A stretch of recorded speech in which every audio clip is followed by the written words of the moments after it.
welcome to another episode of Vino y la Verdad, hosted by Ladies of Wine and Wisdom 5. Hi, Gloria. Hi, Francis. How are you? I'm good. You look very fabulous today. Thank you. Enjoying this nice hot weather we're having. What is up with that? Listen, as long as the storm doesn't come, we're good because the storm is hitting everywhere else right now. Pouring right now. Yeah. But yeah, it's like, you know, Mother Nature's going through menopause. Oh, she's not having it. She is not happy. She's been warning us for a long time and nobody wants to listen. So now she's giving it to us. Yeah, she totally is. Yeah. She is definitely giving it to us. But you know what? I'll take this over below zero weather. Yes, anytime. Definitely. But we're going to jump right into spilling the wine because el bochinche está bueno. Ardiendo. Dime. Pero, ¿qué es lo que está pasando en el mundo de los famosos? They're all breaking up. I know. Including. Say it. Say it. Like Rosalía and Rao. I know. Ariana Grande. Ricky Martin and his husband. Sofia Vergara and Sofia Vergara and her man. And the list goes on and on and on. And it's just like, I'm like, I don't understand. Is it because it's summer? Like, what is happening? Isn't you said it already, right? Anuel? No, not Anuel. Yes. No, they triggered, I feel, this whole shit. Like, you know, that was a big novela, right? And then it's been like news behind news. To I think the most recent one I read is Miss no.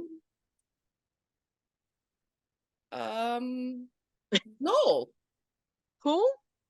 Hold on. I was just like, Googlealo. ¿Ah? Googlealo. Estoy googleando. It's crazy. I'm like, what is going on with everybody? So much happening right now that it's just like, you know what it is? People hold on for so long. Yeah. They hold on and they hold on and they hold on. And then eventually it's just like, I just can't do this anymore. What is happening? Yeah. It's really like a lot is happening. But again, it's either the weather or the season or no comprendo. I don't know. I really don't know. Like, you know, and I know Ariana Grande is getting a lot of slack for the fact that she's dated a numerous amount of people in the industry, right? Yeah. From, you know, Pete Davidson, and then what was her other boyfriend? May he rest in peace, that he passed away. I can't remember his name. He was also I'm terrible with names. I can't remember his name.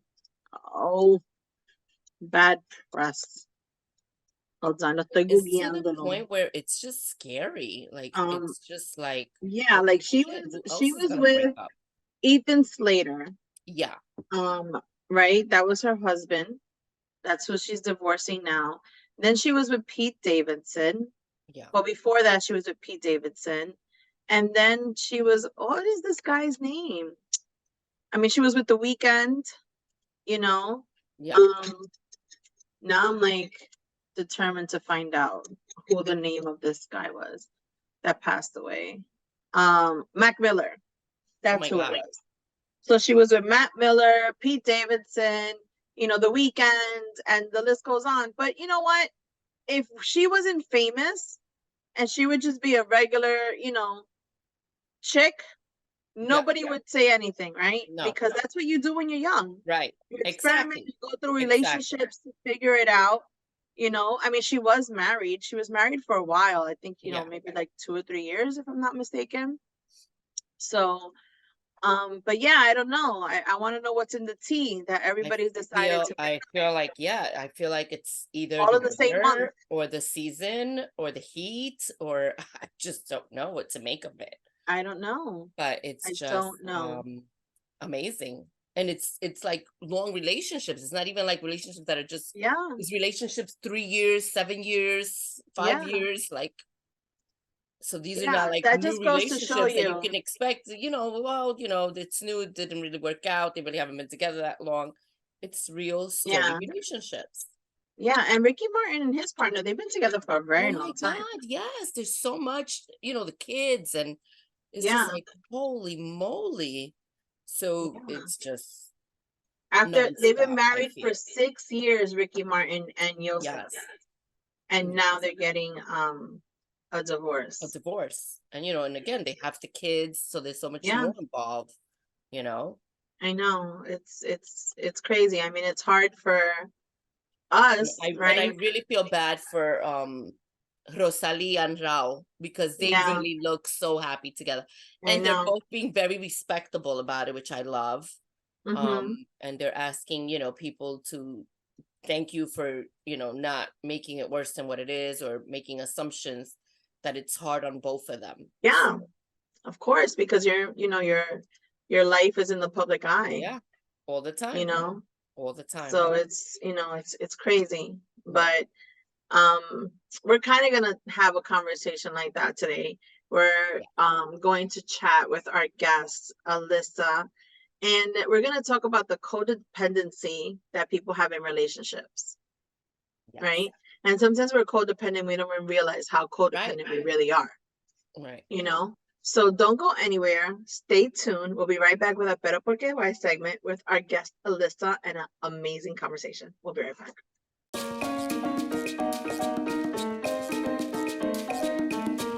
Hi, everyone. Welcome back to our Pero Porque Why segment, where we have today our amazing guest, Alyssa Zander. Welcome, Alyssa.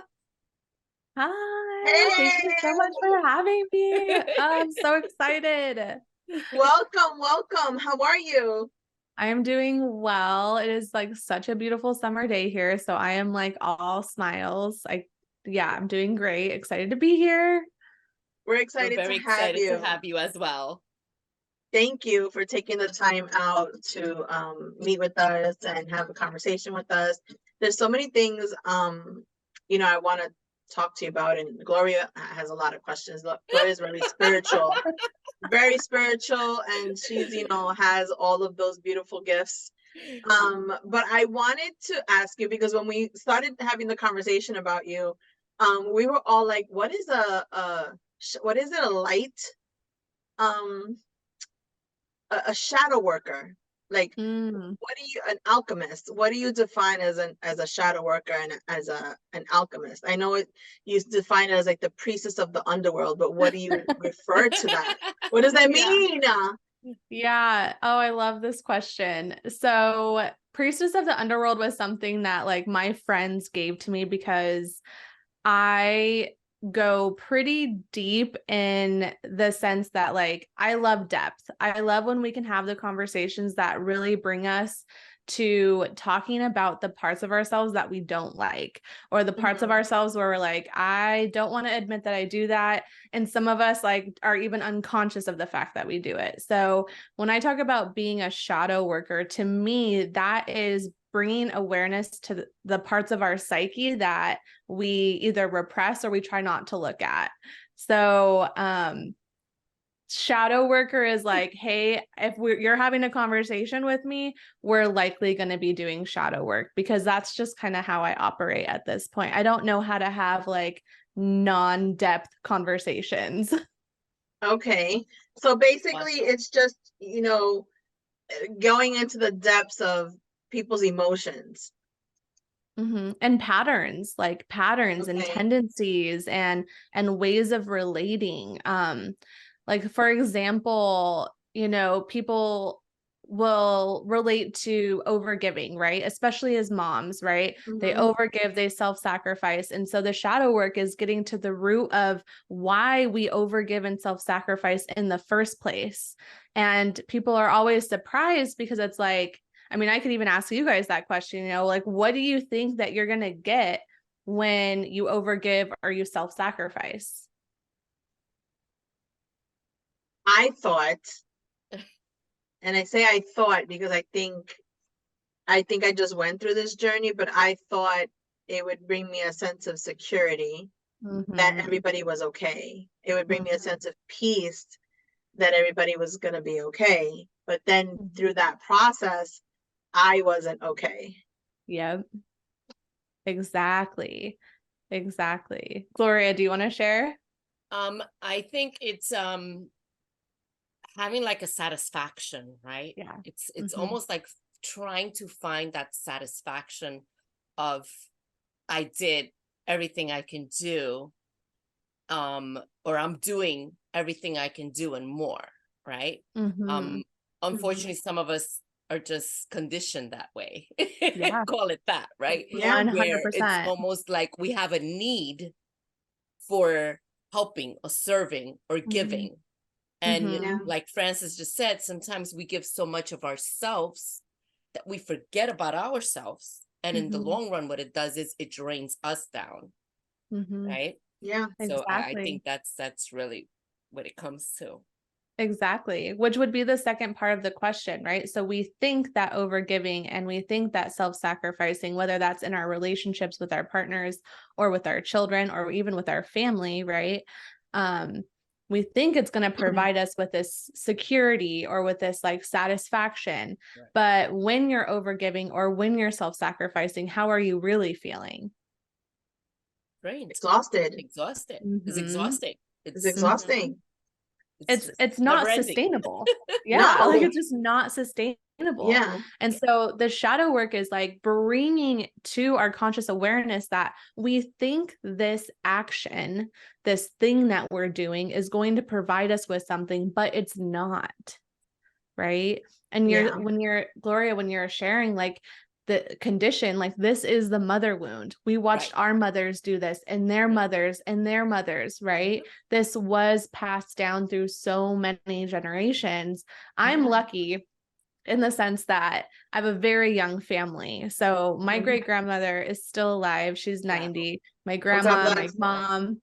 I come from a matriarch of women, but this wound is so, so prevalent.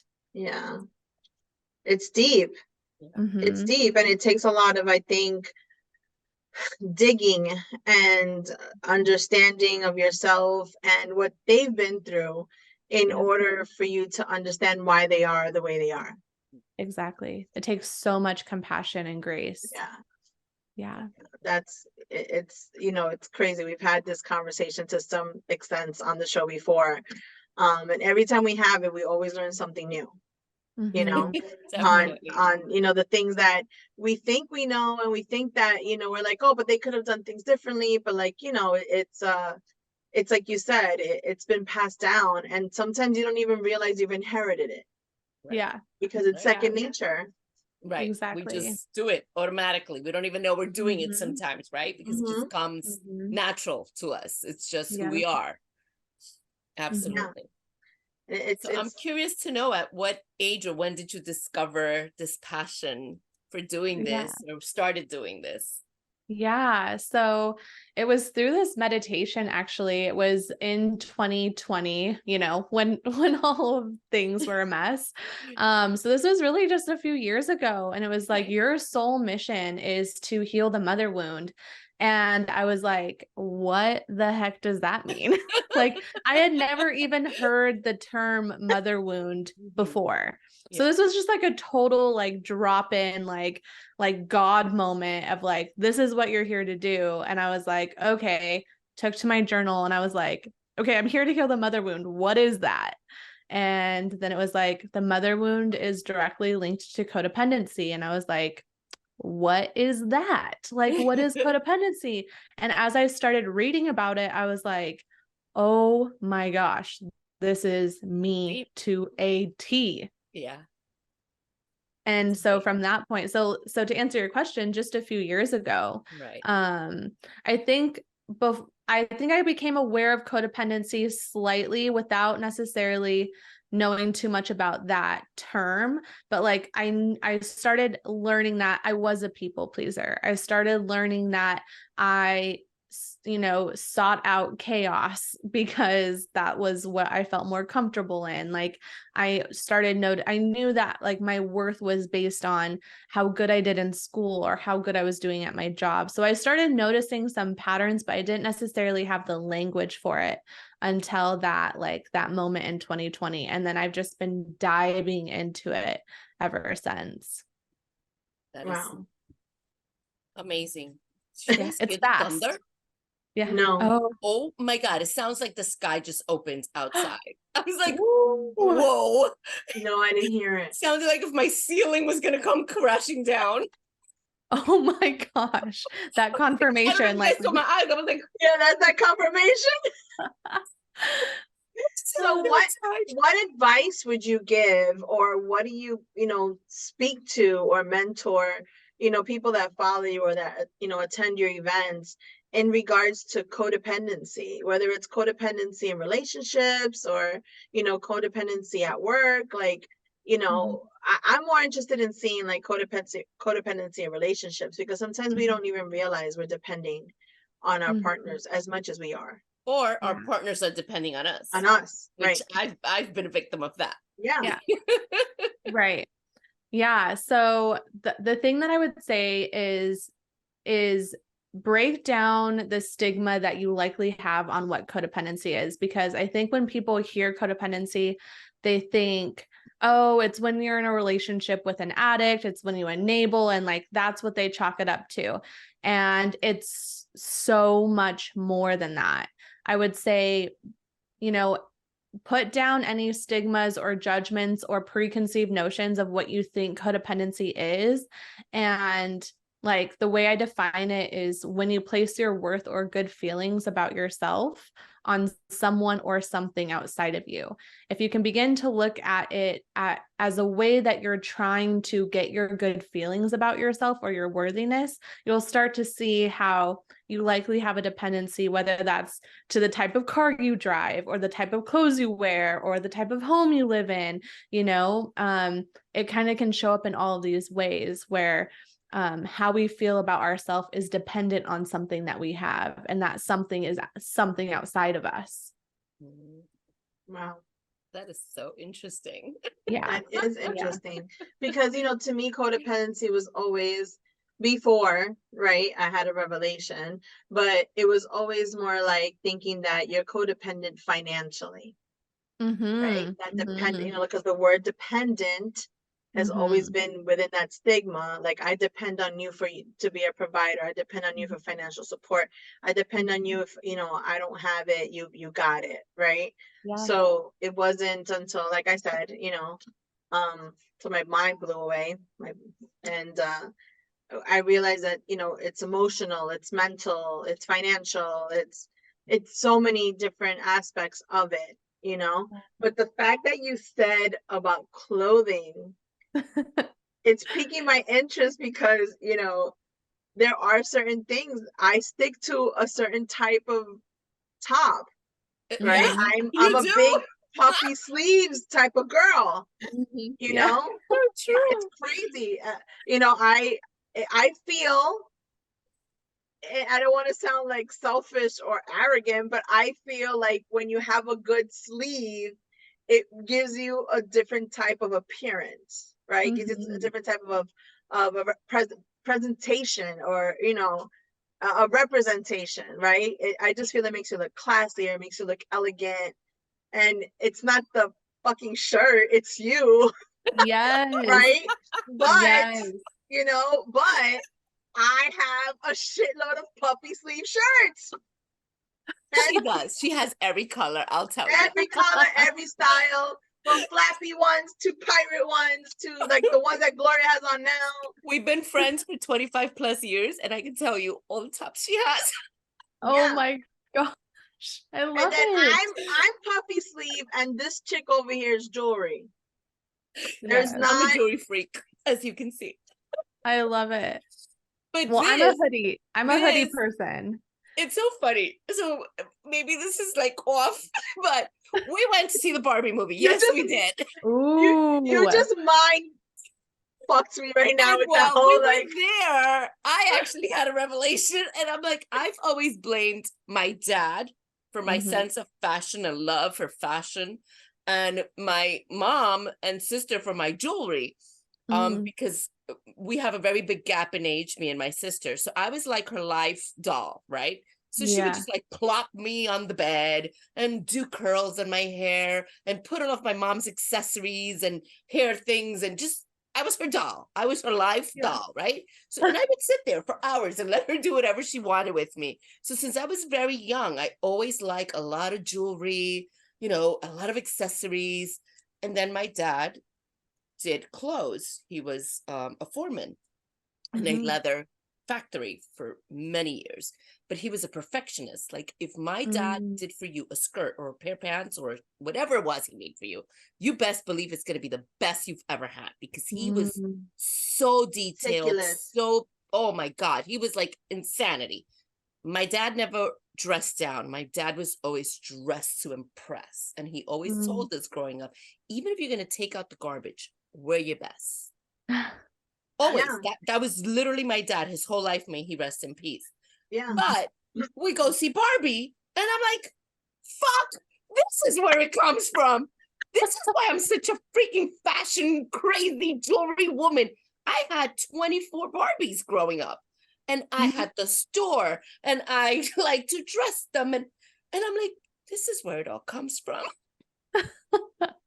Yeah, I just had to share that. So yes, I am a jewelry, accessories, clothes freak.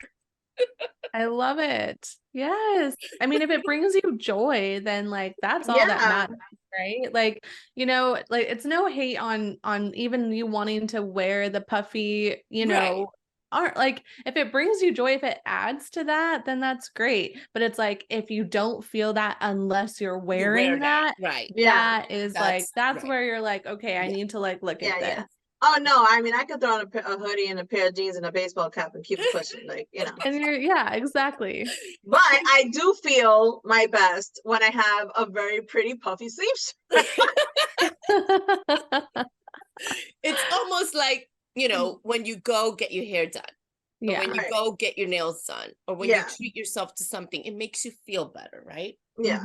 And it's not in a, like, I need it in order to feel good. No. But it's just, it makes you feel a little better. It makes you feel like, okay, I don't look like I just got ran over by a truck or something. So, that, I think that's the difference. Yeah. No, I grew up, similar to Gloria. My mother, her appearance till this day, she's 82, and her appearance is key, right? She always used to tell us, like, your first impression is your only impression, and appearance is the first thing that people see, So I think that's just like you said, it's embedded in us. We're conditioned. And we're conditioned. Yeah, we're conditioned to, make sure we always look put together, whether you have a $500 top on or a $5 top on. As long as you're clean and you look presentable and put together, it just doesn't matter, And so it's like, I've never connected the two with the sense of codependency. So it's crazy that you said that, like, do you actually do readings, or was that just someone that, She's like, no, I don't do reading. No, I don't do reading. No, I don't do readings. I don't do readings at all. If you follow me on TikTok and you get a DM from me about readings, it is not me. Not her. Yeah, our other host is joining us, Claudia. Claudia, that's Alyssa. Hi, Alyssa. You're the baby. She looks so young. Oh my goodness. So we were just discussing, she kind of like boggled my mind a little bit. We're talking about codependency, and she was talking about how we can also be codependent down to our clothing. Right? Right. That's what I said. Yeah. She wowed us all. Yeah. So then I was just like, well, do I have an issue? Because I have a shitload of closet full of puffy sleeve shirts. Almost like you become comfortable, like almost like a comfort blanket, if you know what I mean. A security blanket, like a security blanket. Like the little kids walk around with their little rag. Yes, because you feel like you look good in this, and it's safe and all of that. So I definitely see that. Yeah. Am I right? Am I on the right track? Well, I'm loving your blue. Yes, I am. Very pretty. That's my favorite blue. Thank you. Same. Thank you. Like that cobalt blue. It's gorgeous. Yes. Yeah. So where did you what has been your biggest lesson from doing these events and coaching people with codependency and everything that you mentor people with. Yeah, I think the biggest thing like is that I get to continue to be on my healing codependency journey because I'm so immersed in it. I think when we believe that, we do the work or we do the healing or we do like the ceremony and then, oh, we're healed from codependency. It's like, that's not how this shit works. It's not. I fucking wish it did. And like, I'm open to that happening, but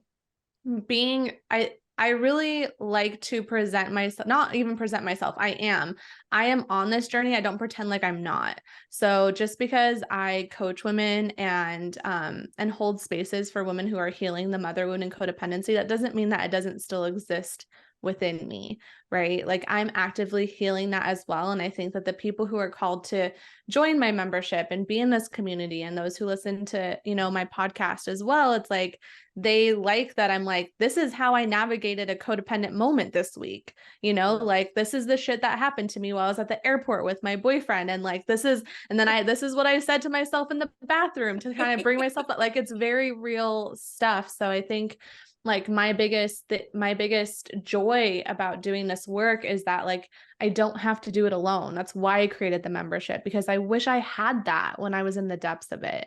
I wish I had a space where I could be surrounded by women saying, I do that fuck shit too. Like, thank goodness I'm not alone. That is what heals. Yeah. The mother wound is thinking that we need to do this stuff alone, that we're isolated, that we can't talk about the stuff that is cringy, right? Like how you were saying your grandma said, you get one first impression, right? Like it's that thinking like, I can't show this part of me because what will people think about me? Yeah, it's true. Right. Like, no, we need to talk about this because it's real and it's isolating and we hold so much judgment towards ourselves. And then that judgment that we have on ourselves, we're then projecting outwardly by judging other people, right? Yeah. And their experience when healing this wound is saying, I can hold compassion and grace for you going through that experience.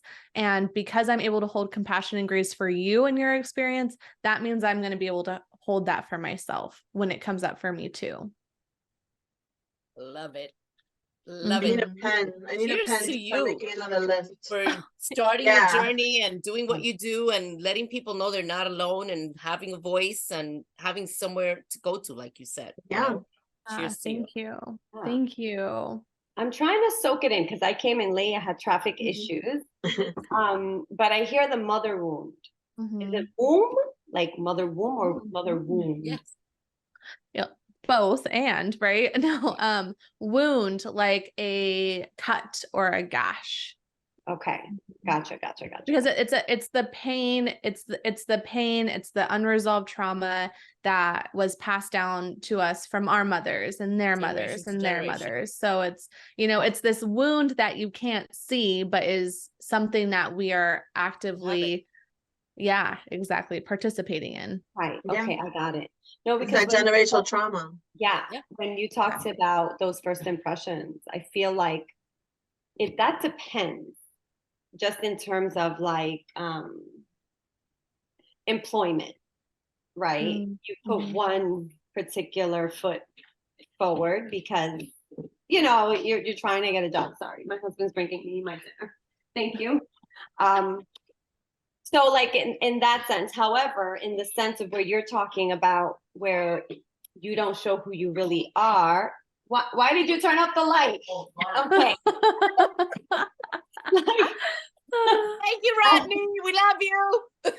I had a friend who was with someone and they couldn't be their true self because that person, she's like, he can't handle that. And then I was like, well, then that person's not for you. Not for you. Right. Exactly. Because you're holding back and that's going to lead to, and it did, and it didn't work out. But in terms of, that's what I right now, it depends on the situation, right? In terms of that first impression.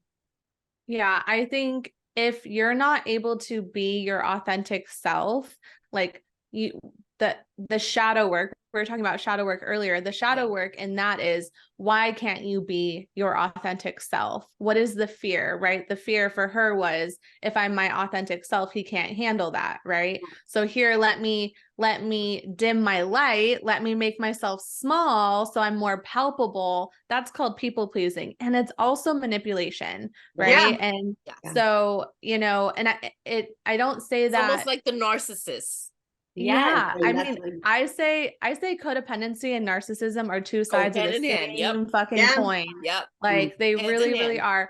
You know, narcissists, you know, they say, you know, nothing is their fault, right? Right. Where codependency, it's like everything that's wrong is my fault. Yes.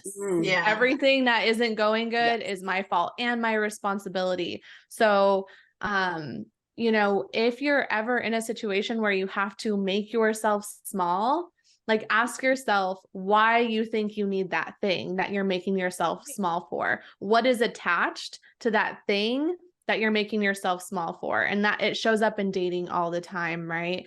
Because we just want to be loved. We just want to belong. So we'll take the first thing that comes to us and we'll make ourselves palpable in hopes to get that, instead of being like, do I love myself though enough to know that if I use this analogy. Okay, I'm actually going to use this analogy.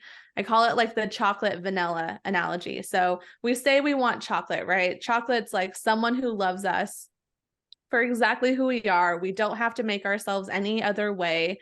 And this person comes in and they're vanilla, right? Like they show their discomfort. They say, stop being like this, or they say, you know, whatever they are, they're not loving us in our true authenticity.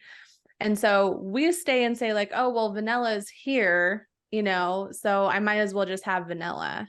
When it's like, but you wanted chocolate. And we're like, well, chocolate's not here right now. We think like chocolate's discontinued. Chocolate's never going to make it in front of me. When it's like, no, it's literally around the corner, like in the truck, making its way to you. Can you say like, no, I don't want vanilla. I want fucking chocolate. And I'm not going to eat until I get it. Until I get it. Yeah. Yeah. I fucking love that. Cheers. Preach. Yes. That was amazing. You know, I saw something today from Bishop T.D. Jakes in reference to that, where he invited one of his parishioners on stage, and they switched suit jackets, right? So he's a big guy, right? He has a custom-made suit jacket, and he's like, give me your jacket and you could wear my jacket. And he's trying on the other person's suit jacket. And he was like, this is store-bought, right? Because like he couldn't fit in it, and you know, everybody's laughing. And then he's like, you know, putting it on, and the guy's like forcing it on him. And then he's like, no, this is as far as it's gonna go. He's like, leave it. And then he's like, this is a relationship that just doesn't fit. Wow. He's like, and if it doesn't fit you, it's not for you. It's not for you. He's like, so take it off. He's like, no, literally take it off. I can't feel my arms. But you know, he was like, he's like, so take it off. And I think that was one of the best analogies I think anybody, or that I've seen, that kind of like put a visual to, you know what? He doesn't fit for me. He's not a good fit for me. Right. You know, so why am I going to continue trying to force myself into this jacket that's not for me? Yeah. You know, and then the guy's standing there like in his big ass jacket, and he's like, oh. You know, and he's like, and even if it's too big, he's like, you don't have to take on the responsibility of filling all of that empty space. I mean, the analogy was sick. Oh, you know, so the way he just made it seem like either you're too much for this person that can't handle you, or that person is too little and he doesn't have it, you know, to fill that space for you guys to be on the same page. It was just like, you know, and it's true what you said with the chocolate and the vanilla. Listen, the chocolate and vanilla did it perfectly for me. Yeah, of course. Because that's so on point, so on the money. Like, how many times have we not been guilty of that, you know? Yeah. And, you know, I love the jacket analogy too, because it's like, and you said, like, why do we stay in relationships or with people who like just don't fit? It's like, because we've attached a dream to them. Right. Yeah. Right. We've already attached have the vision, a dream right? that, like we say, we already are 100 steps ahead of where we actually are at the time. Yeah. Mm-hmm. We're holding on to false hope. Potential. Exactly. Yes. We're holding on to just a dream that is not actually a reality, but like we've have such a tight grip on it. And that dream is also like the dependency that ends up being there is like, this dream is only possible with you. So I have to make you fit, because if you don't fit, then I don't get that. Yeah. Yeah, it's it's like true. self-love. Like you have to love yourself, and like that it's okay. That's so deep. My question to you, how do you, what advice would you give me, or as a mom of a teenage girl? I feel like this is my space right now, where she's trying to find herself. She's had friendships that aren't good. I'm just like, why are you friends with this person if they're not nice, or you're fight? I'm like, then you don't have to do that. But it's such a hard concept at that age, or I don't know, maybe if I'm approaching it wrong. Have any advice there? Yeah. The thing with teenagers is so before I got into the work that I do now is I used to be an educator. So I'm going to bring my like education, what I know about child development. That's Claudia's an educator. Claudia's a teacher. Oh, perfect. I love it. Elementary. This is my scope of that. Right. No, I know. I was a preschool teacher too, but I did learn about those teenage years. And it's like, a part of you has to trust that you gave them everything that they need, all the tools. And now you're just that soft space for them to land as they're navigating it.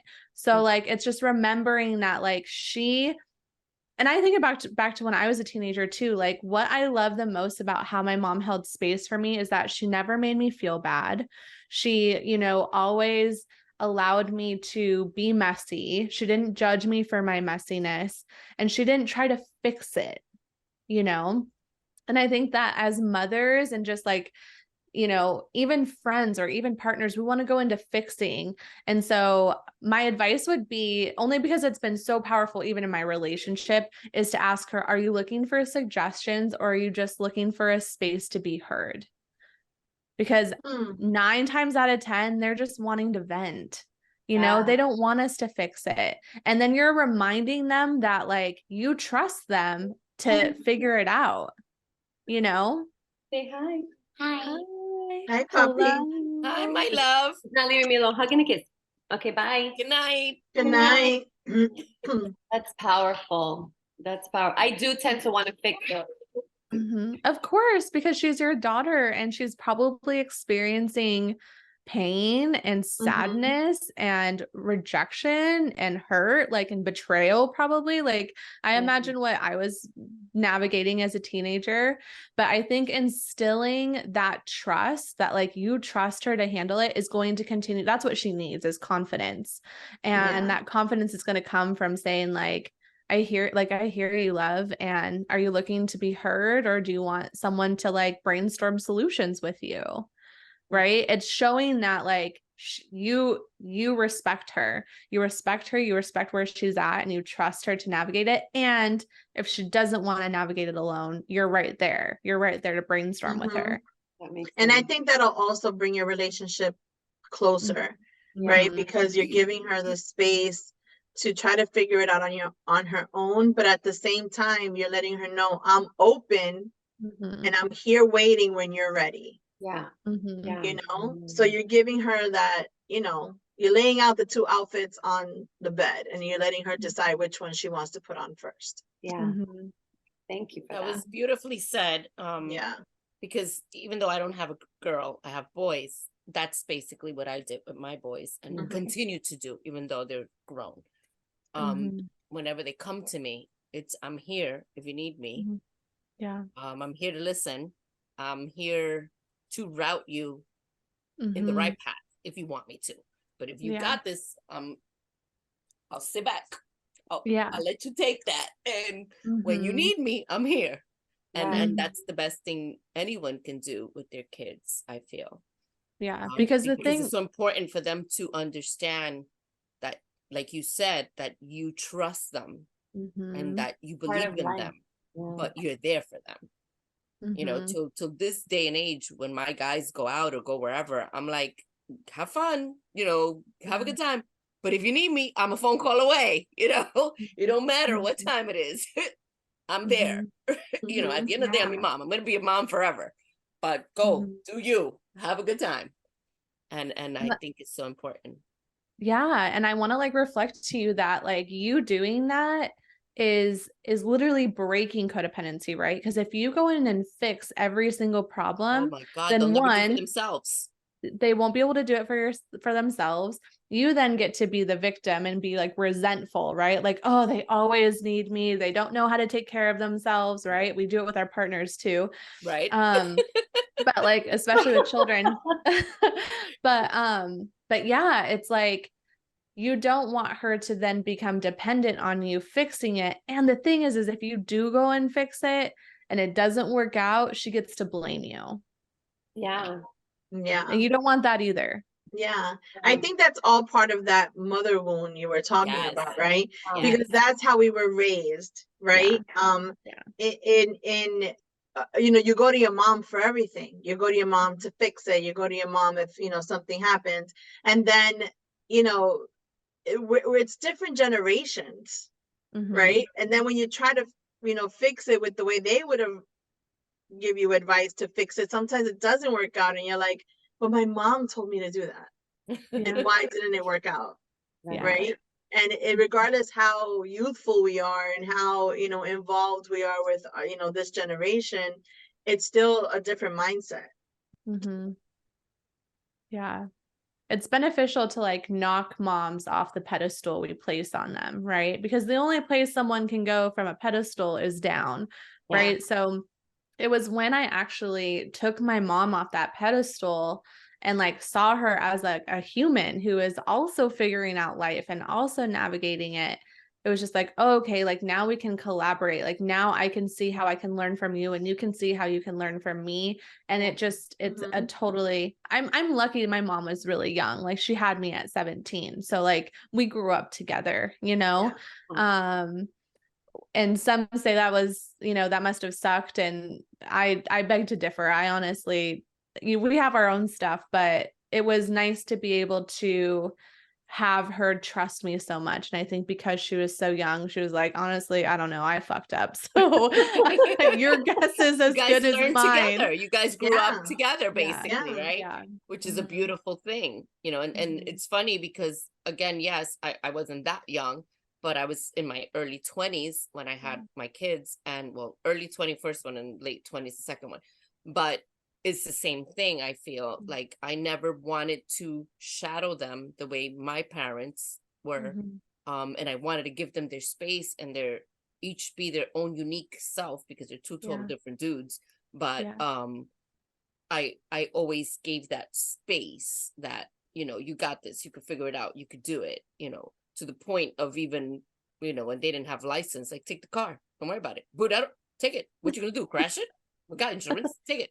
You know, because that's I feel how you let people grow their own wings and discover who they are and be free, right? Not feel like I got to do this because she wants me to do this, or I cannot do this because she always does this for me. So that's what I've always tried to do with them, you know, and I guess too, because I raised them by myself, I always had in the back of my mind, God forbid something happens to me today, what happens with them? What am I leaving them with? So I actually was criticized at some points by family because I was told that I was raising them military or doing too much, and they were boys. And I said, no, I'm raising them to be okay on their own if I wind up in a bed tomorrow or dead. So, you know, not to boost about my boys, but you know, they know how to cook, they know how to clean, they know how to pay bills, they, you know, they can handle it. If I go missing tonight, they'll be okay. They're self-sufficient. You know? Yeah. Definitely. I have a question, you know, more relationship driven. So what would you tell someone that had a very hard previous relationship, and now, you know, they're trying to cope in dating and, you know, going through new relationships, but they have these traumas from their past relationship, you know, that they're trying not to bring it into, you know, the new relationship, but there's triggers, right? And there's moments that you're, you know, you can't help it, and then it just, like, you know, sometimes it's just second nature because you've dealt with so many issues and drama and hurt in your past relationships, that weight, it's just hard for you to let it go. Yeah, I think the key piece is, one, awareness, and like actually getting very, very clear on what your triggers are. Because when you have awareness around either the trigger or the pattern, when it comes up, you will begin to notice it. And so I try to identify my triggers a couple different ways. One, through what I'm telling myself in my head, like, oh, I'm not good enough, like I'm going to fail, they're not going to like me, what are they going to think? And then like, also, what does my body do somatically? And so what I mean by somatically is like, what are the sensations that I feel when I'm triggered or activated? So like my ears get really hot when I'm triggered, like I lose feeling in my fingertips, and I get shallow breath. It's actually sitting with the trigger and being like, where does this light up in my body? What does my body do? What stories come up? Like there's a felt sense when you're triggered. Yeah. You know, Yeah. you're tight, you're hot, Yeah. you're fiery. Like, you know, we all kind of have similar ones. I had one today where I did the opposite and I dissociated and I numbed, right? I was like void of feeling. But I know what that feels like. I know what it feels like to numb, where it was like I wasn't experiencing happiness, I wasn't experiencing sadness. I was just like even keeled. And it's like, oh, I'm in my pattern. I'm in this activation. So I would say getting clear on what your triggers are. When do they normally come up? Learning ourselves like so fucking intimately, because there are patterns. Like, Yeah. and if we're not writing them down, we think that they just happen randomly, but they don't. They don't happen randomly. If my partner and I are talking about money, I'm going to get dysregulated usually. Fears are going to come up. Yeah. Like, even if it's not a bad conversation, even if it's just like, yay, we saved enough for a trip where we want to go. Like, even if it's like a good conversation, money just triggers me. Like, and that's just, you know, because of my childhood and how I grew up. But write them down. Get a journal and write down, what was the trigger? What happened right before, right? What did your body do during? And then I created like 2 or 3 things that I would do every time I was dysregulated. So it's so funny to think back at this time in my life, because I don't do these things now. Like now I kind of just like acknowledge them. And once I acknowledge them, I can kind of just like continue coasting on. But before, I needed to like actually physically do something. So I used to make myself a bath. And like, I'm not kidding when I say like there were nights where days I had like multiple baths in a day because I was so activated. Wow. But it's that act of being with yourself. So like when you're exploring dating and you're getting triggered and you're going through these emotions, like do something to be with yourself. Because I think we go directly into overriding being with ourselves by like going and being with our girlfriends or going and talking to our family or like going and doing something with others rather than being with ourselves. I would say try to be with yourself. Take a moment to be with yourself. I love that. Very much. You're muted, Claudia. I love that. I feel 2 things. As a mom, sometimes you feel guilty. One, and I had to let that go, and now I'm doing a lot better. But in terms of like a mother, something that I not that I realize, because I've known this.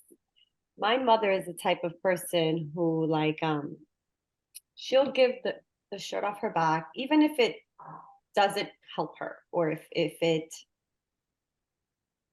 not good for her, right? And growing up, she always offered me to like, oh yeah, she'll drive you.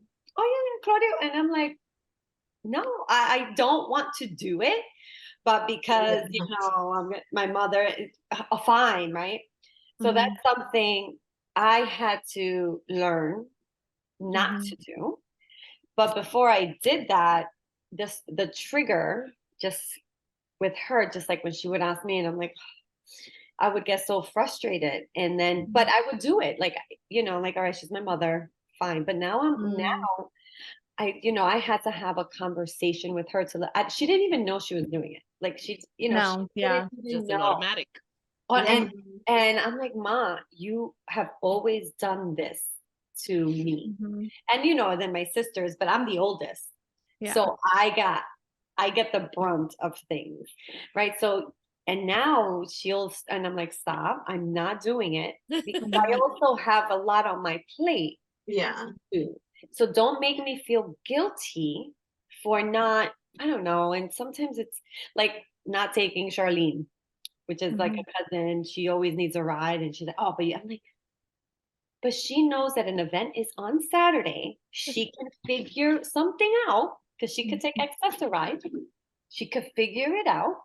But then she'll want, and I'm like, I have 3 kids, but I am trying to struggle to get ready. She's single. I'm like, no. Like, then she'll make me feel guilty. I'm like, I'm done with you. I'm sorry, Claudia. My struggle. And she'll be upset. And I'm like, listen, I know I'm not doing it. But then she'll have to do it. And I'm like, okay, so now you have to do it. And it's not fair that you have to do it. Right. But and that's where your guilt comes in, because then you feel like, damn, I didn't do it. And now I just put out another thing onto my mom. I hear you. But then she has to learn that Charlene can figure it out. Yeah. I was just gonna say, if she doesn't want to do it, then she has to also figure out, okay, I have to let this go too. So that's where like things get projected, right? Passing the guilt on to you, and you're choosing to carry it. Yeah. So you have to be able to say, like, I see this guilt and I'm not going to carry this for you, you know? And it really comes back to creating safety and trust within ourselves. Just asking yourself, like, do I have the capacity for this? Yes or no? And if it's a no, then it's just like, I hear that you need me to take her, and I don't have the capacity for that right now. Just what I say to my clients: true, brief, clear, say less. We need to say less. Can I do this? Yes or no? We don't have to go into explaining away why we can't do it, because there's this amazing quote by Byron Katie. She wrote this book called Loving What Is. Write it down if you haven't read it. It changed my entire life, especially my relationship. Saved because of this book, I swear. But she says in this book, defense is the first act of war. So whenever I go into defending myself, I know that I'm choosing war with, and it's always my great grandma. Whenever I get on the phone with her, I want to go into defending myself. She's like, no, I don't actually have to do that. Can I just listen to her? Yes, I hear you. I hear you want me to take her. I hear you want me to take her to the thing. I don't have capacity for that right now. Yeah. And then it's just like listening to her. She might go on her whole, whenever I talk to my great grandma, I could say anything and she's not listening, hasn't heard a thing I said, she'll want to go into talking about a family member, and I don't gossip. I'm like, oh, I hear you're wanting to talk about so-and-so. Like, I'm actually not available to talk about that person. I'm happy to talk about you. And she'll just keep going. I'm like, I hear you. Not like, Nani, I hear you. I love you. I love you. I love you. And then she starts laughing. Like, I'm not going to talk about that person. What did you have for breakfast this morning? Like, how do I redirect it? It's boundaries, right?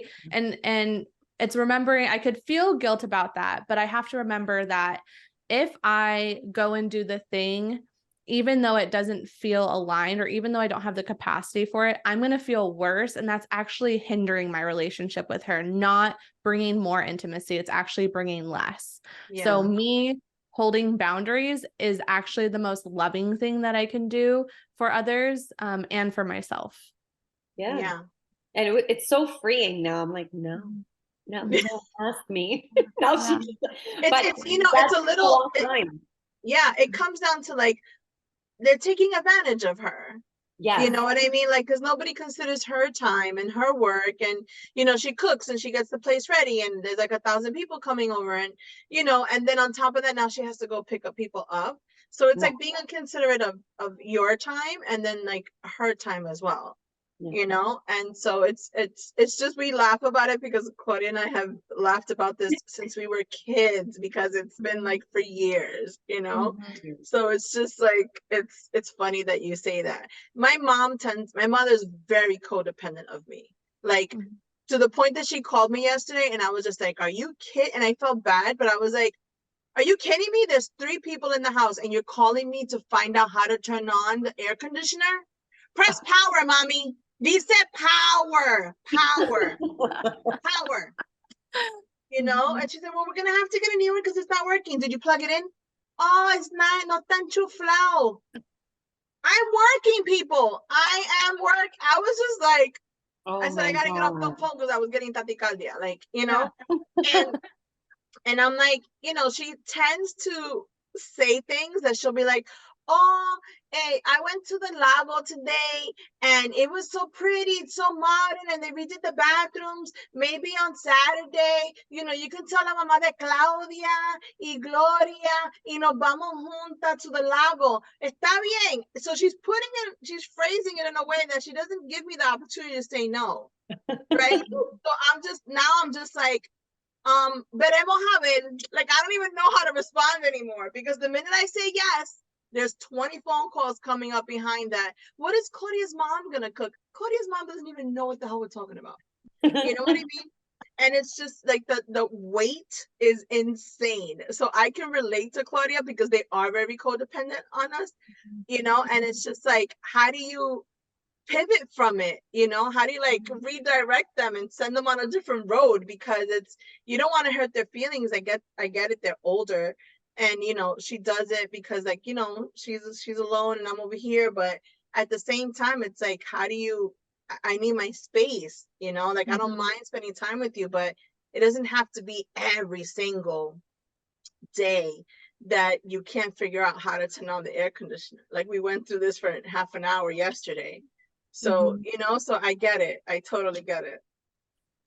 The way that I see it is like, and I was going to say this too, Claudia, is like, when you say no, when you assert a boundary, it is actually giving them permission, and it's showing them that it's okay to do that too. Because they don't know that it's okay to do that. Their moms didn't do that. Their moms bent over backwards even more than they did. Right. And so you saying no, they get to see like, oh, she can say no and people still love her. She can say no and people still want to be around her. She can say no and she's still loved, like, because that's the fear, right? If I say no, I won't be loved. If I say no, I will be disowned. If I say no, then, I won't have anyone. So it's like saying no is actually giving them permission. And maybe this is the hard part, right? Especially since some of my family members are older, my great grandma's 90 and she's still doing the things. It's not my responsibility, and it isn't my responsibility to make sure she gets it in this lifetime. I just kind of have to trust, and this is a little woo-woo and get spiritual, trust that she is seeing me in this lifetime, and next lifetime she comes around, she's going to have that as an access point, right? Because at some point she saw that no is okay to say, asserting a boundary is okay to do. And hopefully it helps her in her journey the next go around. I think we take it on too much as our own because they are our mothers, they are our elders, and we love them dearly. But loving them isn't saying yes when you mean no. Yeah. And it's like, what happens when no doesn't work? And so it's funny because just this past weekend when me and Frances were together, we had sort of this conversation, and I said to her, I'm at the point, I'm the oldest one out of all of us. I'm at the point in my life where unfortunately it's taken me a long journey, right, to get there, because of whatever, right? was a single mom for 21 years with 2 kids, you know, whatever. And we've been conditioned all our whole lives to be yes man. But I am at the point in my life now where it's, oh no. And I don't need to be nasty about it. I don't need to be mean. It's just, no, I don't want to do that. No, I don't want to go there. No, I don't want to eat that. No, I don't want to see that. No, I'm not going. It's simple. No. Like you just said, you don't like it? Oh, well, next, keep it moving.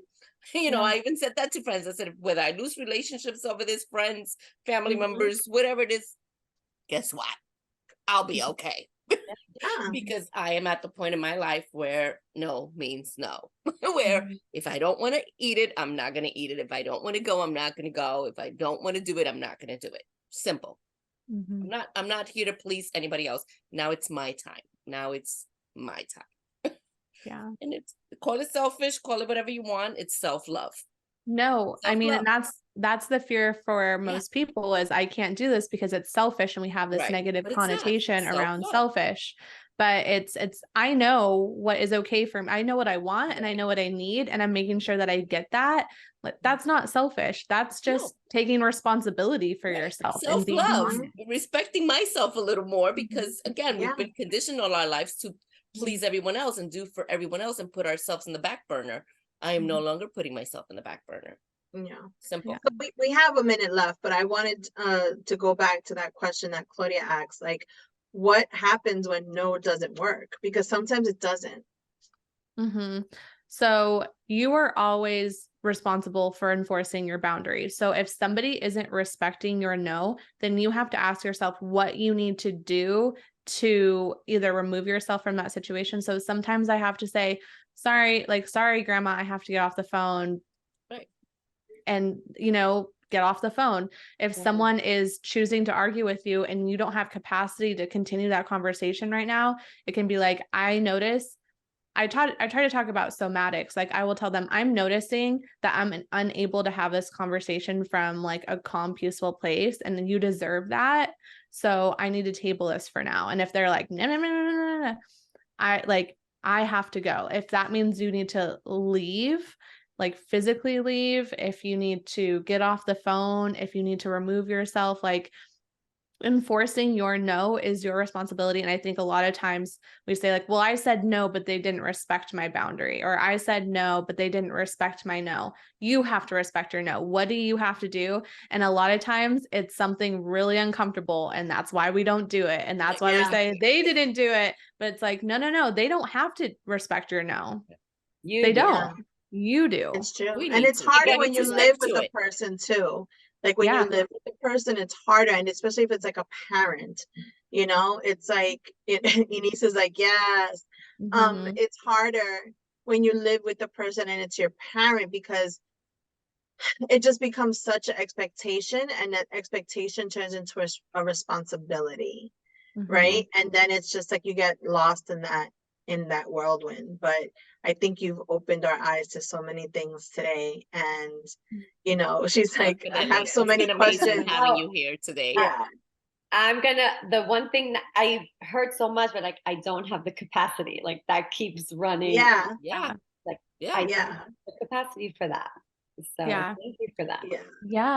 I don't have the capacity for that is such a huge help. And like, I, again, tap into what you're feeling somatically and tell the person, I'm noticing I'm getting a tightness in my chest, and I'm feeling hot. I'm feeling like really flustered. Can we please table this? Because you deserve, because really why we're doing that is for us, but it's also because the other person deserves us at our best, right? Not us when we're activated. Right. And I noticed when I talked to my great grandma somatically, instead of saying like, it literally happened on the phone the other day, you know, she was talking about something, and instead of me, how I used to respond to this topic that always gets brought up, I'd be like, you know, I don't like talking about this. I hate when you bring this up, you know, and it's that defense first act of war, like I'm going into war.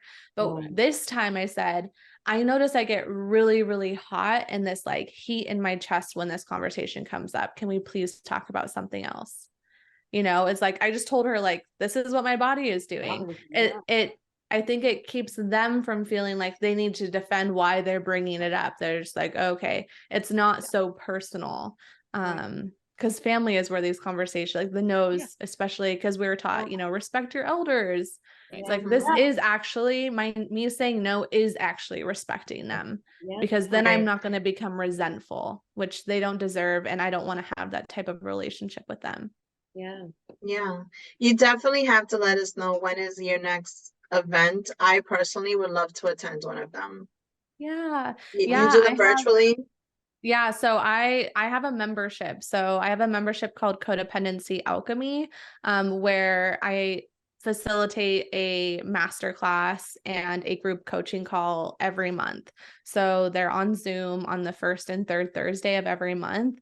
We have like 40 women in the group. You know, not everyone comes to every call, but you've got a big group of women, and we're usually going over codependency patterns. So like last month it was manipulation, and it was like a hot topic. You know, previous topics we've had is like boundaries, enforcing boundaries, people pleasing, and just things like that. And the group gets to vote on the themes. So if you ever want to join, or you want to just pop in to see what it's like, let me know and I'll send you the link for sure. Oh, I would love that. I think that's great. Thank you so much, Alyssa, for taking up the time to join us. I mean, we didn't meet in the most conventional of ways, but I think it was meant. I think we all needed this conversation. And I hope that you will take the time to come back and join us again on a different episode. Absolutely. It was such an honor. Thank you all for having me. This has been like one of the most fun podcast interviews I've done. And I've done like 50 in the last month. So this is like so amazing. It was so nice to chat with all of you and have these like really real conversations. So thank you. Thank you. Thank you so much for being on with us and, you know, sharing your vision and what you do. It's amazing. I think keep going. It's awesome. Thank you so much. You also have a really calm way and clear way of explaining yourself. That is huge, especially in this space, because people need that. It's keeping it simple, something complicated, simple. So like, just thank you and keep sharing that gift. Thank you. I really appreciate it. I needed to hear that. I've been like in it today. So thank you so much for sharing that with me. You know, we forget sometimes, and to have that reflected back is just, a salve. So thank you. You're welcome. It was meant for you to, for us to meet today. So we'll be right back with Belleza con Claudia. We'll be right back.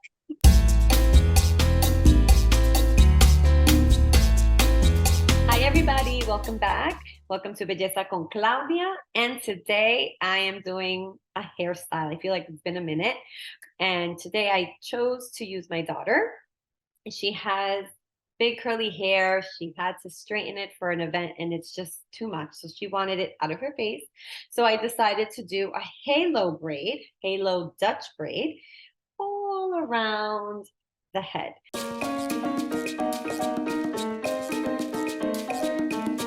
Welcome back, everybody. So, ladies, what do you think about Ariana's braid? I loved it. So beautiful. So beautiful. You're muted. Francis, you're muted. I said, I wish I could learn how to do that on myself, because my arms get tired and then I get frustrated and I just don't do it. Yeah, I wanted to do it on myself, but I couldn't put the camera around my I was like, I need a prop, I need a person. But usually when I do it on myself, I have to do 2 separate sections.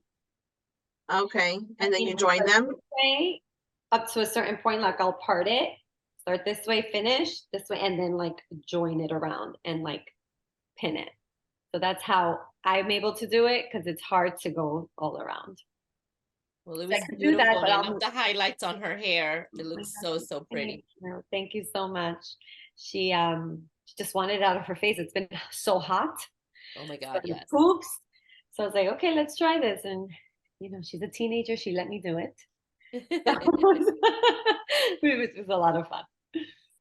No, I love doing that. I can do it on other people. I just can't navigate on doing it myself. on myself, which sucks because I love doing, you know, all that stuff. It looks beautiful. Thank you so much. I've tried it on myself, but that's the only way I'm able to do it, is separating. When I was younger, I always loved braiding my hair. I haven't braided my hair in forever. I know. I always used to have my hair braided.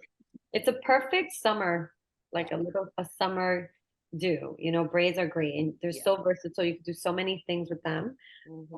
Another braid one, so we can, you know, just show you different ways to use. Now you make me want to go get some braids done.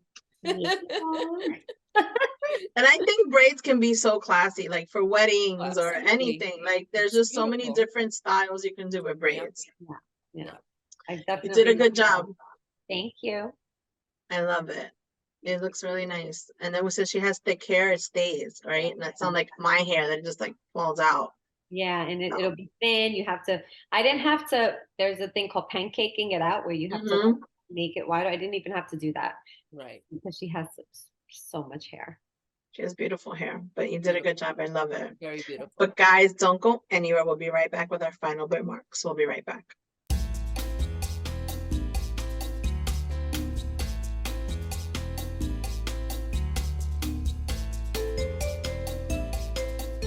So ladies, what did you think about our segment today? Our guests, our chisme, and Claudia's amazing braid. Well, I can talk about our guest, Alyssa. She was amazing. I came in late. I'm sorry about that. Traffic got the best of me. But wow, really great. Powerful words, powerful advice that like we need to learn sooner. Eye opener. Yeah, boundaries. Yeah. No is okay. Yeah. I don't have the capacity. Yeah. For that right That's now. gonna stick with me. About it. You can be nice and polite and let people know I'm just not. I don't want to do it. Yeah. Like she said, I don't have the capacity to deal with this right now. I like that phrase that she gave, like Claudia said, because I can translate in Spanish. Yo no tengo la capacidad para eso hoy. Exactamente. Y again, no hay que ser bruto or mean or nasty, but just ahora mismo no tengo la capacidad para esto. Más tarde, cuando yo me sienta un poco mejor, podemos volver a hablar o en otra ocasión. Y ya. Yeah. When I finally started saying no, it's freeing. It is. It's liberating. I don't gotta do that. Like because like you said, is inscribed in us, right? Your mother, you could take people. My mother does it all the time. My mother does it too. Volunteering us to just go places. Like you don't know what my plans are for the day. You don't know what I've got going on. How about you? You always have something. I'm like, yeah. But that's what it is. We're conditioned to do these things, so we automatically just do it. It's manipulation. They want to make us guilty to get them to, you know, do. And I think it also comes, and I could be wrong. I'm not a therapist or anything like that. But I think it also comes from them seeing us do the things that they were too afraid to do. Right. Being trapped in their marriage. And not only that they were conditioned to do these things. Right, but that's what I'm saying. Like they're trapped to do certain things that they were afraid to say no, that they didn't want to do. And now they see like this whole different wave of the way we are. And it's like, no, I don't want to cook. I won't cook. I don't want to clean. I want to cook. Right. And I think it comes from that. And I just, it's, definitely. You know, I don't have the capacity. That is going to be I'm going to make a t-shirt for us. We don't have the capacity. T-shirts. I don't have the capacity. Yeah. Love it. Yeah. I love it. Cody's like, I just don't. I love it. No, and the pressures of just being a mom. You're like, no. Really? It's a lot of pressure. It's definitely a lot of pressure. And then when you say no, it's freeing. When it is freeing. So you need to keep learning. I'm ready to go get my hair braided. Yes, I know. And you know, like she let me listen. The fact that my daughter let me do it, you know, I'm like, yes, she was in a good mood. But I loved it. She wanted something different. So hopefully you guys try it, or my viewers. It looks great. Look, I'm gonna make a braid right now. There you go. That's the best you're gonna get from me. See, look, a braid. I don't like Christmas girl, definitely. But it was beautiful. I love the fact that she let you do it. And I know you have like these concerns that you're not bonding. That's part of it. And it's going to build. You just got to give it time, right? We were little snot faces too, remember? You know. You know? So you got to just, you know, give it time. She's going to eventually turn to you. You guys are going to end up being the best of friends. Yeah. So I love that little girl, man. I know you do. We know. She loves you too. This is just the trying age, right? Yeah. Figuring out who she is. Yeah. She loves Megan. I'm like, let's do one together. She's like, yes. Yeah. Give it time. Give it time. Eventually she's gonna come to you and ask you to let's do one together. Just give it time. But guys, thank you so much for watching our show. Join us next week where we're gonna get together with Dr. Patricia Delgado, and we're gonna talk about what is the quote that we live by day to day. I'm excited to see what our answers are gonna be. Dr. Patricia Delgado is actually the founder of the Bridgify group. And so tune in to find out what they're all about and how they impact the Hispanic community. Wednesday on YouTube. Tune in and listen to us on Apple Podcasts, Spotify, Amazon Music, and Google Podcasts. And follow us on Instagram, Facebook, and Twitter at Wine and Wisdom 5. But don't forget to take a minute to sip some wine and share a little wisdom. Ciao. Bye.